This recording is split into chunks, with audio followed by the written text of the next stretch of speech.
มาต่อกันเบิ่งทั้งหลังคาพี่ก้อนซะเนาะระหว่างรอทั้งโคนูโอ้นี่เด้พี่น้อยเนาะเป็นหันเป็นนี่มากกับเบิ่งแย่งกันเนาะเอาละอ่ะ300,000กีบเด้อขอบใจเด้อโอเคพี่น้อยมีแต่ว่าอวยพรด้วยโอ้ดีคนเด็กว่าบ่วงนอกว่าด้วยเนาะบรรยากาศคักดีโอ้คนใส่กันโอ้ยเสื้อ2ตัวเนาะมาโอ้รุ่นได้หาเนาะมาเด้อ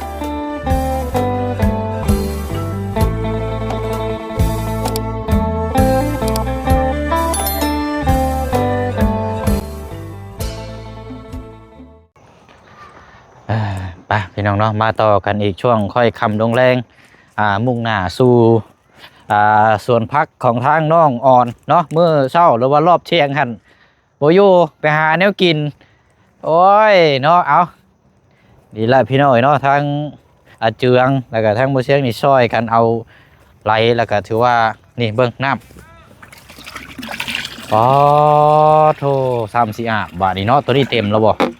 เรียบร้อยเลยสายยางเขาก็ซื้อมาเพิ่มก็ถือว่าก็ยับมาพี่อีกบัดนี้เนาะถือว่าใกล้อีกพี่น้อยเนาะเอาเนาะกับทักทายสบายดีและสวัสดีพ่อแม่พี่น้องเบิร์ดสุขสุคนเด้อพี่น้องเนาะพบเจอกันอีกคือเก่าคือเดิมเนาะมื้อนี้ก็ทั้งมีข่าวดีแล้วก็จะมาแจ้งพ่อแม่พี่น้องได้ทำหูน้ำกันอีกเนาะพี่น้องเนาะแล้วก็เดี๋ยวจ้างไปเบิ้งโค้งหลังคาสังกะสีก้อนบัดนี้เนาะบ้านของทางเจืองทางสร้างเพิ่นนี่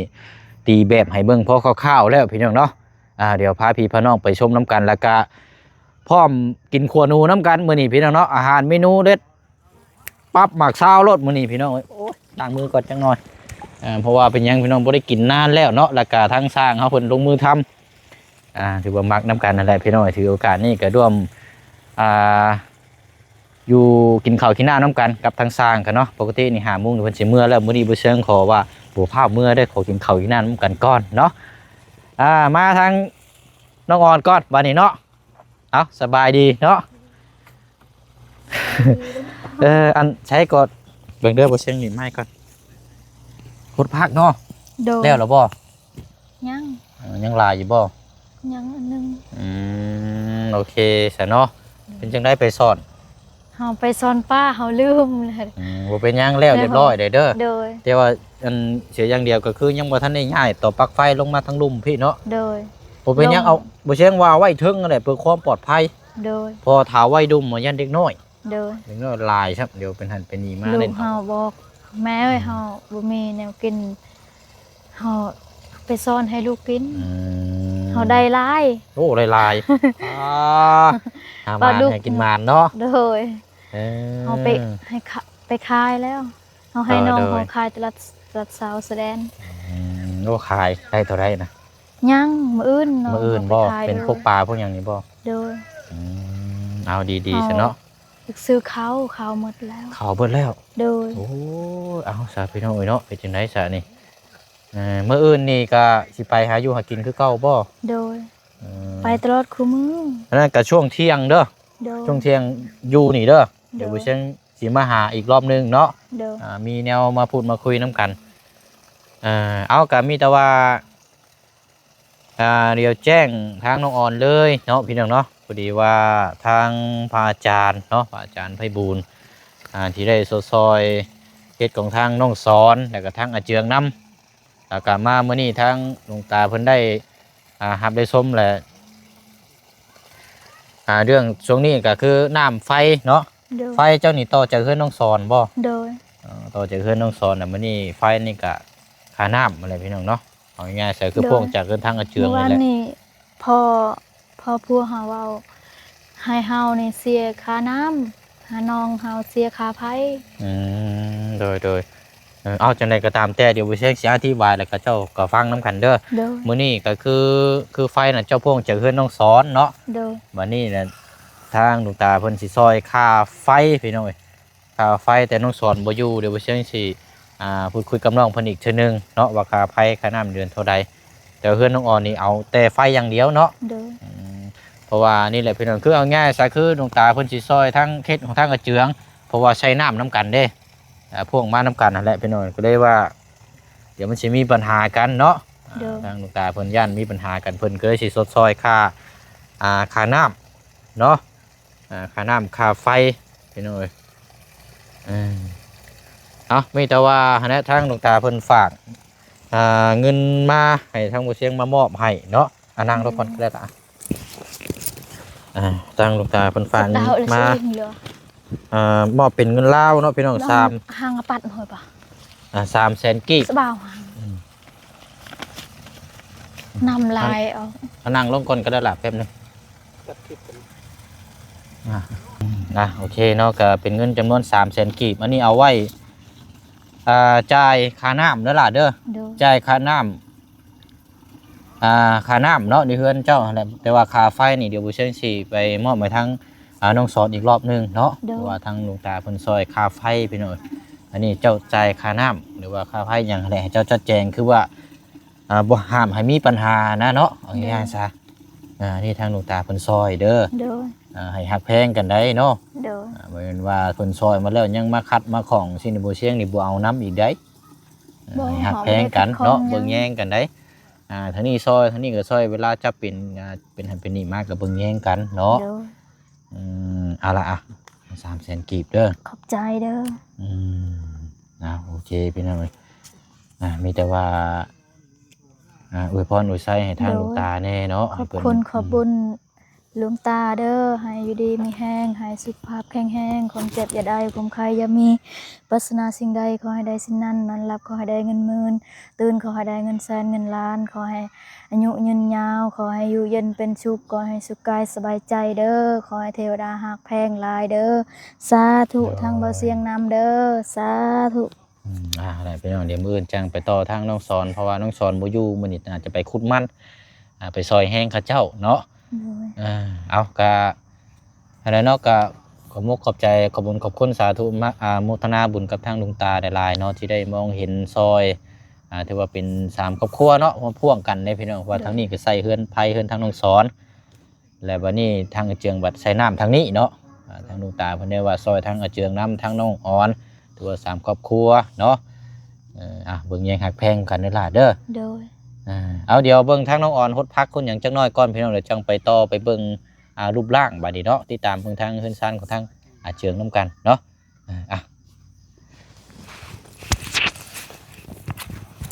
โอเคไปเดี๋ยวเจืองไปอาบน้ำก่อนก็ได้ล่ะเด้อเพราะว่าทางเราบ่ได้ใส่เสื้อพี่น้องโอ้ยเนาะเอาใส่ได้น้ำแห้งช่ำเนาะเอาไข่มันงามเด้อสิได้มาขอเมื่อขั้นชมนี่ตายหมดเหรอโอ้ยเนาะ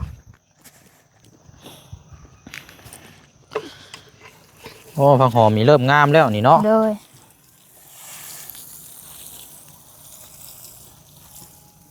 เฮาแบบเฮาเคยไปเดี๋ยวอยากไปตลอดอยากไปหาอยู่หากิน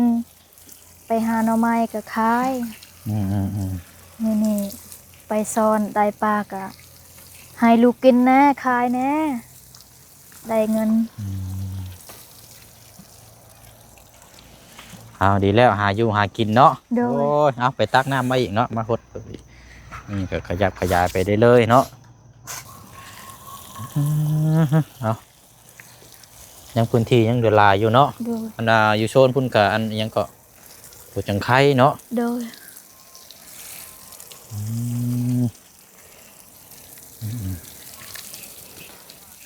อะไรจังไหนกันมื้ออื่นประมาณเที่ยงแล้วน้องเด้ออยู่บ้านเฮือนซานเนาะรุ่นน้ำกันพี่น้องจะว่าสิมีข่าวดีมากบ่จักหรือว่าจังไดกะเบิ่งชมน้ำกันนั่นแหละเนาะอันตอนนั้นได้สะฮดแล้วบ่เนาะยังสะฮดแล้วก็จังเมื่อเนาะอันลูกก็อยู่พุ่นบ่อยู่นางคอนนั่นเอาซะเนาะแล้วก็จังเมื่อ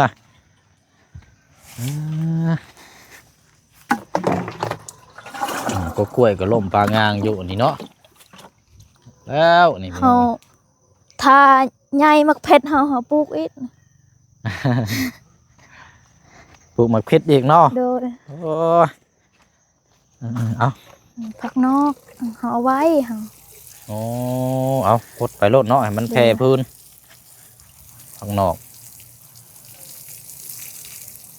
คันบ่ได้แดดบ่ได้ตายเฮาปลูกแบบนี้เฮาแต่เก่านี่เฮาปลูกแบบนี้งามใหญ่มา อืม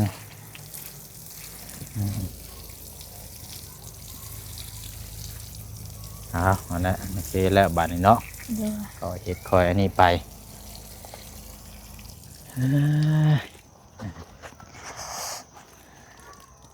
สะเนาะคำมืดเด้อเนาะมีแต่ว่าแน่บ่เชียงก็สิไปเฮือนทางอาเจืองก่อนเด้อ โดยเฮาขอบใจอีก โอ้ย ใจ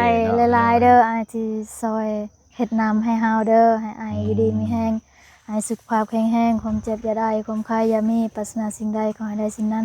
นอนหลับขอให้ได้เงินหมื่นตื่นขอให้ได้เงินแสนไปสิ่งใดมีให้สุขให้มานไปสิ่งใดขอให้มีคนหักคนแพงตลอดปีและตลอดไปขอให้อยู่เย็นเป็นสุขเกิดสุขกายสบายใจเด้อสาธุ เอาอันนั้น ทั้งหมด FC นำเด้อ โอ้ยเอาเนาะพี่น้องเอกะให้เพราะว่าซื้อสายยางมาเปลี่ยนให้ใหม่เด้ประมาณ6 เมตรอันแล้วก็ตัวนี้ต่อออกมานะ โดยแม่เอาลูกเฮานั่นแม่ลำนั่นบอกเฮาเราลืมเลยบอกเฮาลืมแล้วเฮาลืมแบบ แม่นบ่ว่านี่บ่เสียงบอกเจ้าว่าตอนเที่ยงอยู่เด้อ โดย บ่เป็นหยังกันเจ้าไปเฮ็ดเวียกเฮ็ดอยู่ในกินสิเนี่ยโอเคแล้วเนาะคันมาไปดินไปหยังไปอื่นเนี่ย เฮาลืมแล้ว ขอโทษขออภัยหลายๆเด้อ บ่เป็นหยังล่ะแล้วเรียบร้อยทั้งง่ายกับมันเจืองเฮ็ดเรียบร้อยแล้วมื้อเช้า โด นี่ ยเฮาเมื่อแล้วเฮาเห็นน้ำเฮาดีใจแฮง คักแล้ววันนี้เนาะ โดยนำออกลายแล้ว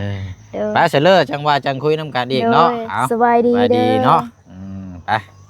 ปิดพัวปิดหยังเนาะเดี๋ยวเมื่ออันนี้มันก็ค่ำแล้วพี่น้อยไปตั้งกระเจียง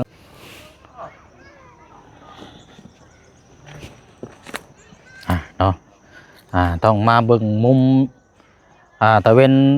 พี่เล็กพี่น้องเนาะเพราะมันแย่ไปที่มันจังแจ้งมันจังเบิ่งง่ายมันจังอันนี้เนาะแต่ว่าตายถ่ายขึ้นมาพี่เนี่ยมันยังมืดพี่น้องเพราะมันช่วงค่อยค่ำเลยโอ้ยเนาะเอามันครบเอาติดตั้งเรียบร้อยเลยโอ้คักๆพี่น้องเนาะเอากะนี่แหละเนาะตามที่เขาพูดคุยน้ำกันไว้กะรูปร่างหลังคาอันนี้ทั้งชางพนตีให้เบิ่งน้ำกันก่อนแต่ว่ายังบ่ทันแล้วแบบถาวรเนาะโอ้ยคือมากินหอมแท้นี่โอ้ยอันนี้แหละพี่น้อยเนาะจังว่าอยากให้อยู่น้ำนะคันว่ามีเด็ดชี่นี่โอ้เด็ดลายก็บ่ได้เด้ลูกเมียลายนี่ก็บ่เอาได้เนาะ ต้มใส่หมูหนึ่งเลยนี่เนาะ อ้าวบ่มีหม้อเด้อจ้ะ อื หม้อ ม แล้วบ่มีถามหาแล้วก็ว่าบ่มี คักบาทนี่ โคกก็ได้น้อยๆนึงโคกก็มีซำนี้แล้วบ่ดิมาบุญไปเฮ็ดคนแล้วสิรู้เลยฮะมาบุญจะไปโทษเรา โอ้เนาะคกกะพี่น้อยเนาะผู้ดีพกไปป้าไปสวนดอกแบบนี้เอาเนาะถือว่าเป็นหม้อแกงหม้อยังบ่มีเนาะ บ่มี ก็เลยต้มใส่แกงใส่หม้อหนึ่งอบเอาใส่นี่ ใกล้แล้ววะใกล้แล้วเนาะลองเปิดเบิ่งบ่ได้บ่นี่จักหน้อยนี่ช่างเขา เปิดให้เบิ่ง จักลมกินจักหน้อยเด้เนาะ อ๋ออยากดมกลินอีก เฮ็ด ให้ดมโอ้ยรอสักครู่เราจะพูดอีก10 นาที ผู้แรกกินทางไปทางน้องห้างผู้แรกนี่ครับ หอมกุ๊บยังบ่ได้ใส่เครื่องไหน อันใบมะกรูดได้ใช่บ่ได้มีบ่ บ่ค่อยเอาไปได้เอาหมกใบหมกเบอร์มาใส่รถได้ใบหมกชมพูบ่ ได้คือกันบ่นั่นกะ แบบมะนาวก็ได้แต่อย่าใส่หลายจะหลายมันคม แต่ว่ามันขมเห็นหลายใส่ลายเนาะโอ้เข้าเฮาได้ซะเนาะเข้าน้ำเฮาเด้ บ่หนึ่งอันนี้อยู่ บ่ได้นึ่งซ้ำบ่ ไม่หนึ่งชอบแล้วเก่งหนู บ่ หนึ่งกับหนึ่งแกงหนูอยู่นี่ดิ บ่สินึ่งข้าวบ่นึ่งแกงหนูอยู่ หม้อหนึ่งเข้าแล้วมาแกงก่อนถ้ามันมีหน่วยเดียวนะให้ได้จ้ะมันจะเอาตัวนั้นพอกระปั้นนี่วะ โอ้ย ทำนี่เราบอกอ่ะทำนี่เอาพ่อเราเอาล้นเลยเนาะ เพื่อสิได้กินเนาะเนาะอันนี้กำลังเนาะ เกมกำลังสิใส่ โอ้เอา เอามาเขือเอาลงก่อนเป็นยังบ่ แม่นแล้วมะเขือนี่จวดโดนแล้วมะเขือนี่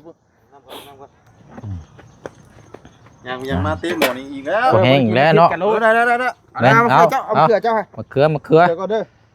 จะ5 นาที10 นาทีจังเอาทักลง โอ้ดีนี่ คนเด็กว่า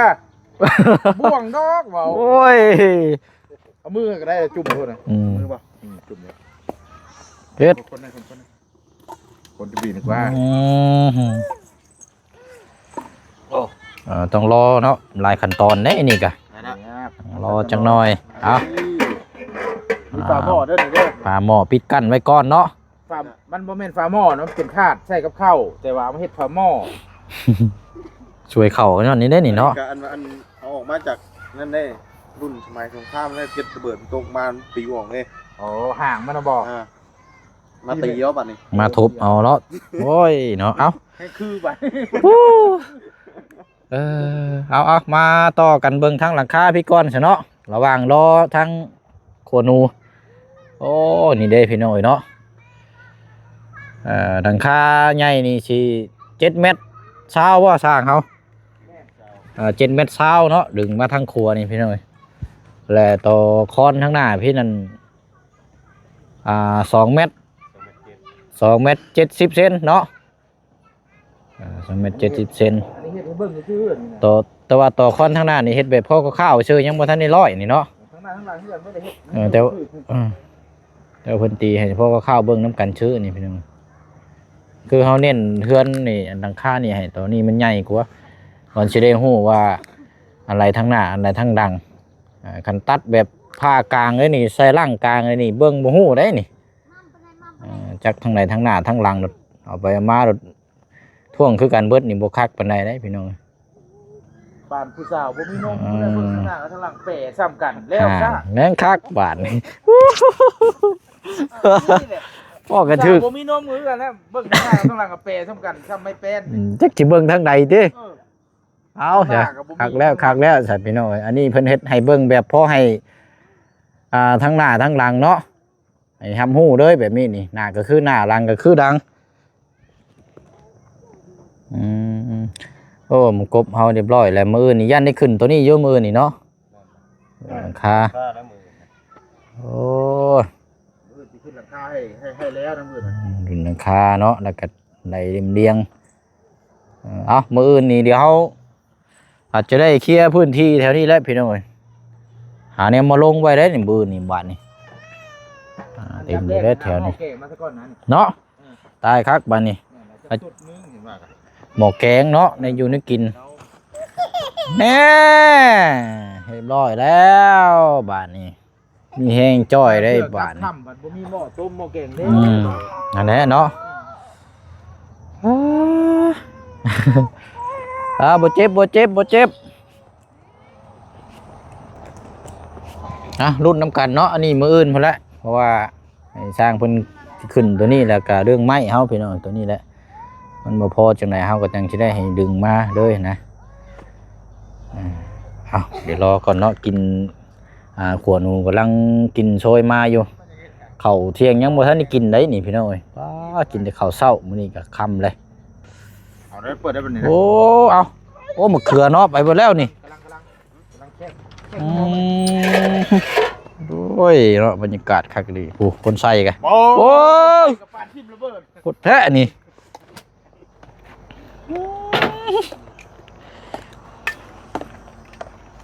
ได้หรือเปล่ายังเนาะเป็นไงเนาะ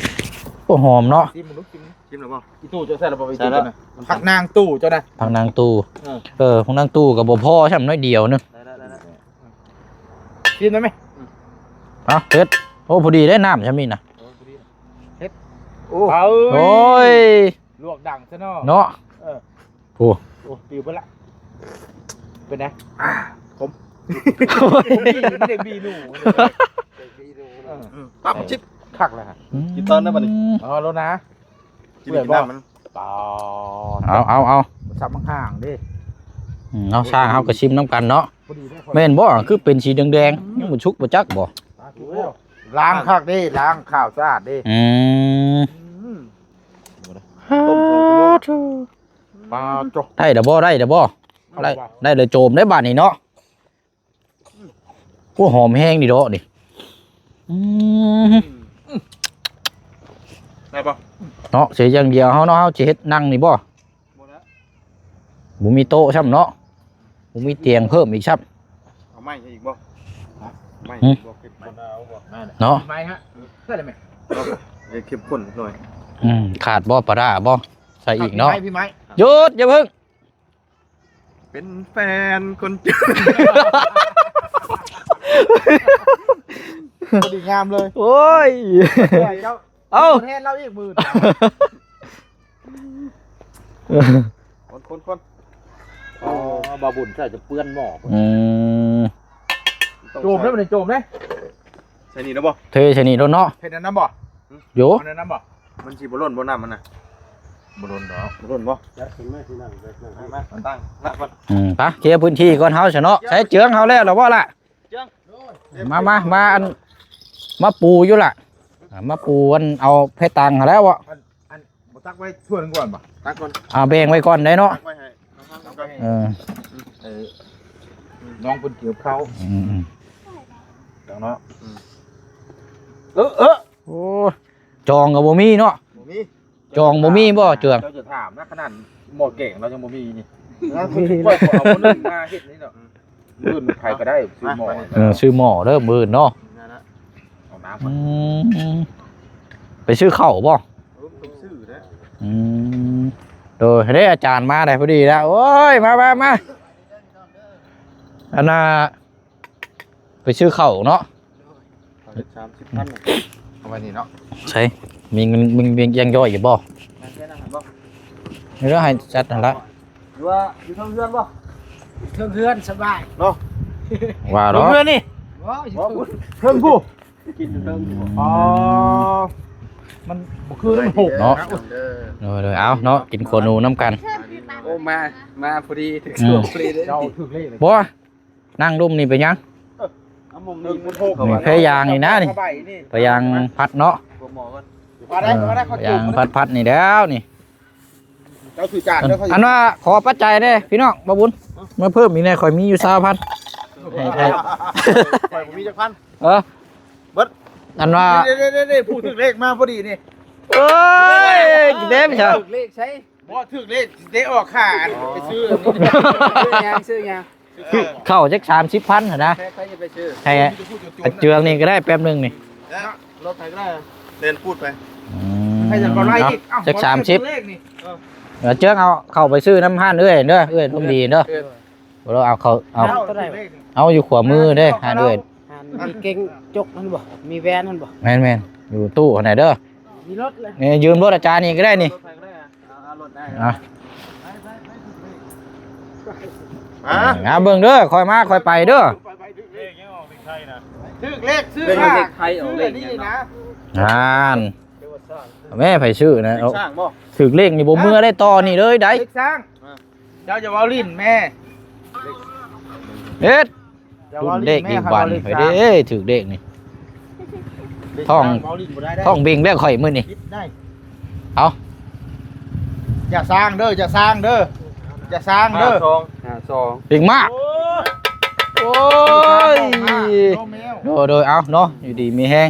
มา หัวหนู ไปวางพุ่นเปล่าเจ้า โมเมนต์ เออเนาะ โมเมนต์วันที่1ธันวาตัวนี้ตรงวันที่16 หันโมเมนต์ว่าผิดบ่ผิดวันที่1เดือน หนูกับเล็กแม่มือนี่น่ะ โอ้52ข้างล่างบ่ไรข้างบนเอาออก95 โอ้ยชื่อแปะ วู้ 95ข้อ ไป ตู่เลขหนูเนาะเลขหนู ดึงหนูหานกินนี่เด้หนูนี่ เราได้กินหนูมื้อนี้น่ะ 95ข้อยก็ซื้อแต่ข้อยซื้อ3ตู่ เนาะเป็น5ก็ซื้อมื้อนี้ มันออก8 ข้อยซื้อ 9 395 มันออก8 9 5 ข้อยซื้อ395 มาข้างล่าง เอ้ยเอา ยัง2ตู่เขาบ่เอา คือบ่ซื้อ2ตัวหั่น เอา เนาะ เข้าเลย มา เบาๆ โอ้รถได้หาเนาะว้ามาเด้อ เบาขักกะลี จานไม่จานใหญ่ เกี่ยวยังไง มันยังกันนี่ ขามบ่ เจียมมะขาม เจ๊ก็บ่ได้จดให้ข่อยบ่ ไม่เห็นบ่หาเบิ่งอยู่หะ ข่อยซื้อ395 อ่านถึกได้นี่ช่างถึกได้นี่ ช่องโตบ่ได้ซื้อ มันออก895 คนข่อยซื้อ2ตัวก็ถูกนี่ เอาจัดแจงเนาะเดี๋ยวเอาเจิงล้างไปชื่อเขาอยู่พี่น้องเอ้ยเนาะเดี๋ยวกินน้ำกันเนาะ มาเด้อผม บ้านนี้เนาะโอ้ยเอา มาถึงจังหวะรีรอได้ สวยบวงเฮาก็เตรียมพร้อมเนาะเข้าเฮามาล่ะมามานั่งน้ำกันนั่นแหละ กอดเด้ อันนั้นทางนั้นได้สะแบงให้ทางนั้นแบงแล้วเนาะป้าซะเฮา มาเด้อบัด เอาตอนฮ้อนๆนี่แหละมันจึงแซ่บเย็นเนี่ยมันบ่ปานใดเด้เนาะ เอาน้ เป็นจังไดรสชาติเนาะชิมเบิ่งเด้อหาเจือง บางไปแล้วนะ ำมือเจ้าเลย เราเผาครัวโอ้คนกลุ่มพี่น้องเอ้ยเป็นจังไดคืออยู่บ่ได้อยู่บ่ ผมอยู่บ่บวกผม ได้อยู่ดอกเนาะเอาซะป้าเนาะเดี๋ยวกำลังลงมือเด้อพี่น้องเอ้ยเนาะกำลังลงมือกำลังอันนี้ มาเด้อพี่น้องเด้อ นี่แต่ว่าเอาแซ่บๆน้ำกันนะกันเดี๋ยวเราเบิ่งอะไรกันอยู่ว่านั่นได้พี่น้องเอ้ย จานเนาะ จังโตนี่10โต บ่หนู6ตัว เอาเลยข่อยผู้กลัวคนหลุดข่อยก็บ่ได้นับข่อยก็สิเชื่อ น้ำกัน เออ ไปเอาพักแล้วพักหนู โอ้เนาะกระตุกเราก็เนาะ ก็มันสิแซ่บนี่เอาน้ำก้อนเนี่ยมาต้ม เคยมีได้ เคยมีต้มน้ำก้อนบ่โอ้ ป้าเสยเนาะพี่น้องไอ้ของแซ่บของมักของนัวของรสเด็ดเนาะลาพี่ลาน้องก้อนเฮาบัดนี้เพราะว่าสิได้นั่งกินข้าวน้ำกันเนาะนานๆทีได้สร้างเพิ่นกันนี่ได้พี่น้อง เด็กตัวไหน น้ำกันเนาะ หัวเจ้าแล้ว เดี๋ยวมีแต่ว่าแล้วพี่น้องเนาะคลิปนี้ก็ขอบมกขอบใจขอบขอบคุณสาธุโมทนาบุญกับทางดวงตาหลายๆเด้อเนาะที่ได้สดซอยเนาะเกตของทางน้องออนแล้วก็ทางเราซอนพี่น้องเนาะแต่น้องซอนนี่น้องเพิ่นบ่อยู่มื้อนี้พี่น้องแล้วก็ทางเกตของทางอาเจืองนี่แหละพี่น้องเนาะถือว่าบุญพ่วงน้ำกันเพราะว่าเรื่องค่าน้ำค่าไฟทางดวงตาเพิ่นสดซอยเนาะพี่น้องเนาะขอบมกขอบใจหลายๆเด้อดวงตาเนาะขอให้ดีมีแห้งให้ร่ำให้ด้วยเป็นลมโพลมไส้ให้ลูกหลานแบบนี้ตลอดปีและตลอดไปเนาะเอาขออนุญาตเด้อพี่น้องเด้อเนาะขอกินข้าวกินน้ำน้ำกันก้อนบัดนี้เนาะเดี๋ยวมีอย่างเพิ่มเติมจังใดติดตามน้ำกันเนาะมื้ออื่นนี่เบิ่งน้ำกันยาวๆสำหรับทางนี่แหละพี่น้องบ้านเฮือนซานของทางอาเจืองแล้วก็ทางน้องหางเนาะบ๊ายบายพี่น้อง